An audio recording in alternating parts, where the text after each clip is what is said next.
నిప్పులేటి జగన్మోహన్ రెడ్డి గారు ఏదో స్వాతంత్ర సమరయోధులను తీసుకెళ్ళటం ఏంటి? పోలీసు ఆంక్షలు కూడా ఉల్లంఘించి పోలీసు బ్యారికేడ్స్ పడగొట్టి ఏమన్నా స్వాతంత్ర సమరం చేసినా ప్రజాసేవలు ఏమన్నా అరెస్ట్ అయిపోయినారా? ప్రజల డబ్బు కొట్టేసి దిగమింగి దొంగలు, నీచులు, నికృష్టులు, తప్పుడు వాళ్ళు జైలు నుంచి బయటకు వస్తే ఇట్లా జైలుని మీరు ఆక్రమించుకుంటారా? ఇష్టం వచ్చినట్టుగా మాట్లాడతారా? అందుకే పోలీస్ కమిషనర్ విజయవాడ వరకు కూడా మేము విజ్ఞప్తి చేస్తున్నాం. ఈ రకం ఆగడాలు మీరు ఒప్పుకోవటానికి లేదు.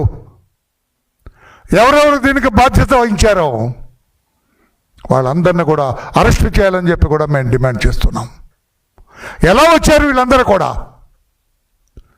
ఎలా ఇక్కడ జైలు దగ్గరకు వచ్చారు వీళ్ళందరూ కూడా? ఎవరు పంపిస్తే వచ్చారు? జగన్మోహన్ రెడ్డి గారు కాదా? సజ్జలు పంపించారు. ఎవరు? వీళ్ళిద్దరే. ఇంకెవరు పంపిస్తారు? ధనంజయ రెడ్డి, కృష్ణమోహన్ రెడ్డి బయటకు వస్తున్నారంటే జగన్మోహన్ రెడ్డి గారికే కదా ఇంట్రెస్ట్.